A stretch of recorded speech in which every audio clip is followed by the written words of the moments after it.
हरे कृष्णा। कड़ी मेहनत के बाद भी मैं सफल क्यों नहीं हो पाता। हमें सबसे पहले खुद से पूछना होगा कि सफलता क्या है। सांसारिक मामलों में सफलता प्रारब्ध के अधीन है। नीचे दिए गए एक भक्त चरित्र से आप इसे बेहतर ढंग से और भी समझ पाएंगे और सुन पाएंगे। कर्म और काल का चक्कर। विदर्ण्य जी एक महान व्यक्ति थे। उन्होंने धन प्राप्ति और अपने माता पिता को प्रसन्न करने के लिए गायत्री अनुष्ठान किया। उन्होंने कई अनुष्ठान और यज्ञ किए, लेकिन उन्हें कोई धन प्राप्त नहीं हुआ। अंत में उन्होंने संन्यास ले लिया। जब उन्होंने संन्यास लिया तो देवी गायत्री प्रकट हुई और कहा कि अब आप धन के पात्र हैं। उन्होंने ये कहते हुए मना कर दिया कि मैं अब संन्यास ले चुका हूँ, मेरे माता पिता का भी निधन हो चुका है, मुझे उनकी सेवा करने के लिए ही धन की आवश्यकता थी। जब मैं अनुष्ठान कर रहा था तब आप प्रकट नहीं हुई। देवी ने उत्तर देते हुए कहा कि मैं इसलिए नहीं आई क्योंकि आपने पिछले जन्मों में 24 गंभीर पाप किए थे। जब आपने यज्ञ किया तो 23 पाप नष्ट हो गए और आखिर वाला पाप आपके संन्यास लेने पर नष्ट हो गया।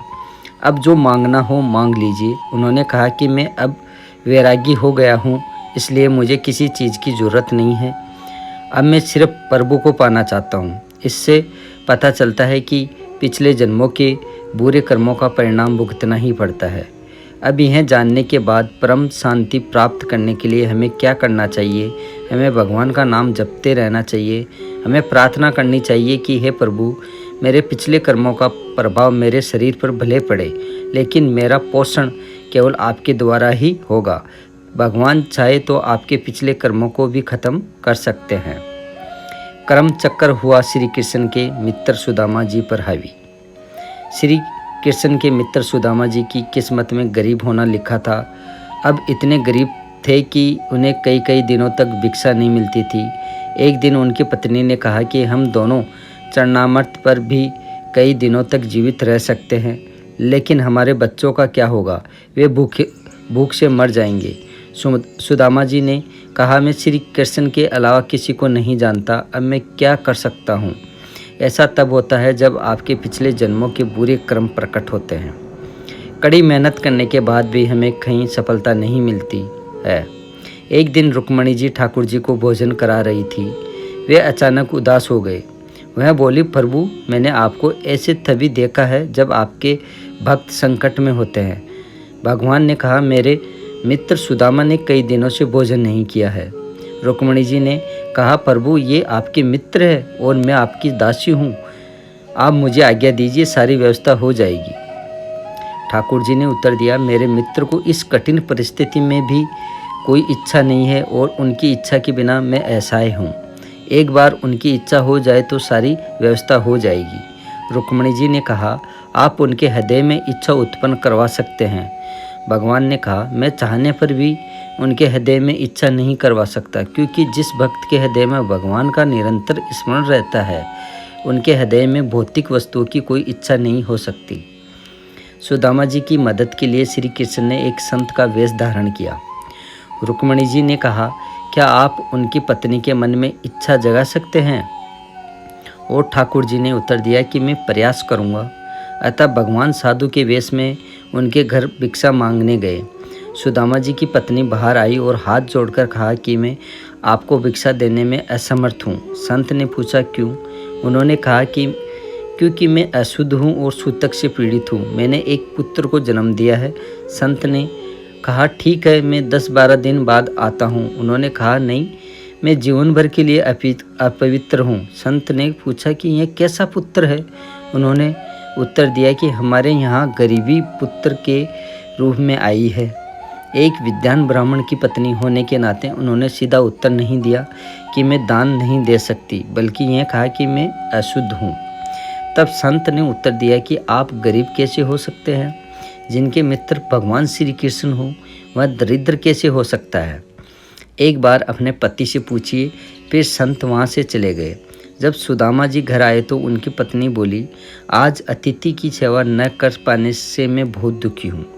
मैं अपने बच्चों या मेहमानों की देखभाल नहीं कर पा रही हूँ।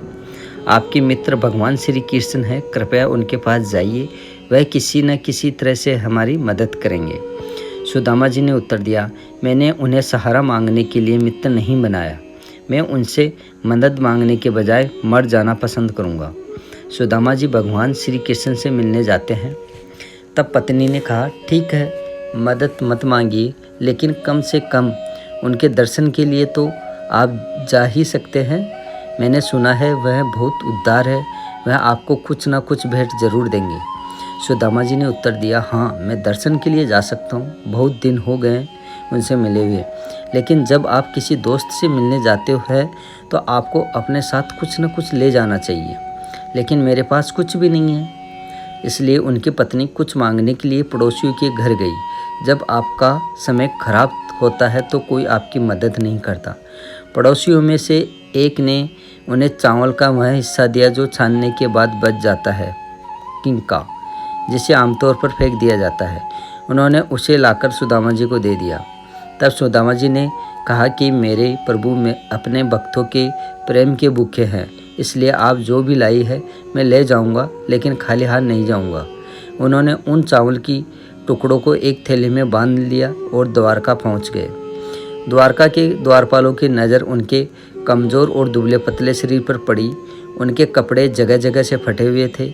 ऐसा लग रहा था मानो गरीबी ने साक्षात रूप धारण कर लिया हो।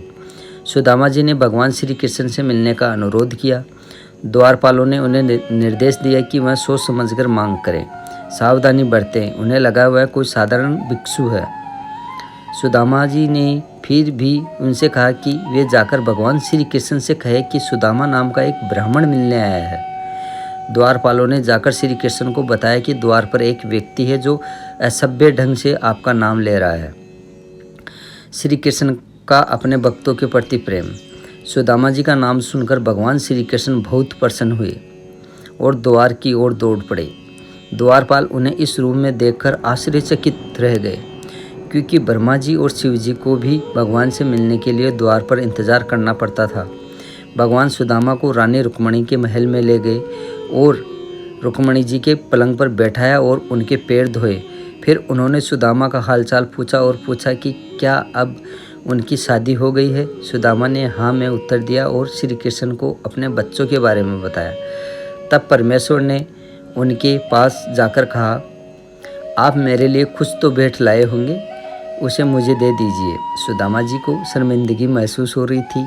चारों ओर इतना वैभव था। गंदी पुरानी थैली में लिपटे उन फेंके हुए चावल के टुकड़ों को कैसे वह सब लोगों के मालिक को भेंट में दे सकते थे। भगवान श्री कृष्ण ने कहा कि तुम फिर मेरा भाग चुराने की गलती कर रहे हो। सुदामा जी को फिर भी अपनी भेंट देने में शर्म महसूस हो रही थी। भगवान ने वह थैली उनसे छीन ली और उसमें से चावलों को खा लिया। खाने के बाद वह खुश हो गए और बोला कि मैंने आज तक इतना स्वादिष्ट कुछ नहीं खाया। यह देखकर रुक्मिणी जी की आंखें भर आई और उन्होंने तुरंत भगवान को इन्हें आगे खाने से रोक दिया। इसके बाद सुदामा जी का भव्य स्वागत हुआ और उन्हें अच्छे वस्त्र आदि दिए गए। अब उनके अपने घर लौटने का समय आ गया। वह निष्काम भाव से भगवान की ओर देख रहे थे और यह सोच रहे थे कि उनकी पत्नी ने क्या कहा था, लेकिन अभी तक उन्हें कुछ भी भेंट नहीं दी गई थी। सच्ची सफलता जब इच्छाएं पूरी न हो तो कैसा महसूस करें। भगवान ने तो यहाँ तक कहा कि घर जाते वक्त इन्हें महंगे वस्त्रों को धारण ना करें, चोरों का भय रहता है। तो सुदामा जी ने वो कपड़े भी उतार कर लौटा दिए। वापस लौटते समय उन्होंने सोचा कि अच्छा हुआ भगवान ने मुझे कुछ नहीं दिया, अन्यथा मेरे जैसा गरीब व्यक्ति भौतिक सुखों में लिप्त हो जाता और भगवान को भूल जाता। यह उनके लिए भगवान के प्यार के अलावा और कुछ नहीं है। वह अभी भी कुछ नकारात्मक नहीं सोच रहे थे। जब वह अपने घर पहुंचे थे उनका नगर द्वारका जैसा लग रहा था। वह भ्रमित हो गए और पूछा कि क्या यह उनका ही घर है। जीवों के भाग्य का लेखा जोखा रखने वाले भगवान के सहायक सुदामा जी के पास आए।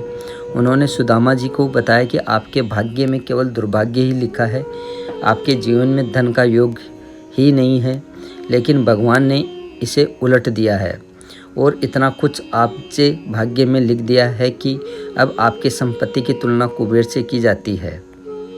निष्कर्ष, जीवन में सफल होने का एकमात्र तरीका। भगवान के सहायक जो कर्मों का लेखा जोखा कर रखते थे, उन्होंने भगवान से सुदामा जी के भाग्य बदल ले जाने का कारण पूछा। भगवान ने उत्तर दिया कि ऐसा इसलिए हुआ क्योंकि उन्होंने एक बहुत बड़ा पुण्य किया है। उन्होंने अनंत ब्रह्मांडों से के सभी जीवित प्राणियों को संतुष्ट किया है। सहायक उत्सुक हो गए और पूछा, लेकिन उनके पास तो अपनी खुद की भूख मिटाने के लिए भी कुछ नहीं था, फिर उन्होंने इतना बड़ा पुण्य कैसे किया? भगवान ने उत्तर दिया कि ये सभी ब्रह्मांड मेरे अंदर ही विराजमान है, और जब मैंने उनके द्वारा लाए गए चावल खाए तो उन चावलों ने इन ब्रह्मांडों में रहने वाले सभी प्राणियों को संतुष्ट कर दिया। भगवान ने सहायकों को इस पुण्य को सुदामा जी के भाग्य में लिखने का निर्देश दिया। इससे पता चलता है कि केवल भगवान ही आपके संचित कर्म प्रारब्ध को नष्ट कर सकते हैं।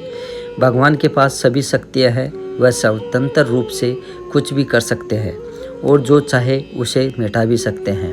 अतः परमेश्वर की शरण में जाइए, उनके नाम का जप करिए और यह प्रार्थना करिए कि हे प्रभु, यदि आपको उचित लगे तो मेरी समस्या का समाधान कर दीजिए, या फिर मुझे इसका सामना करने का साहस और बुद्धि दे दीजिए। अगर आप ऐसा करेंगे तो सब ठीक हो जाएगा।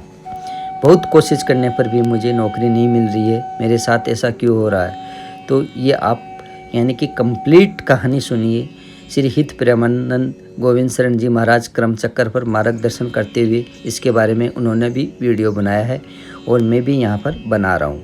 तो आप इसको पूरा सुनिए, बहुत अच्छा लगेगा। तो इसको अपने परिवार में, फैमिली में, यार दोस्तों में, रिश्तेदारों में, सभी में इस वीडियो को आप शेयर ज़रूर कीजिए। हरे कृष्णा।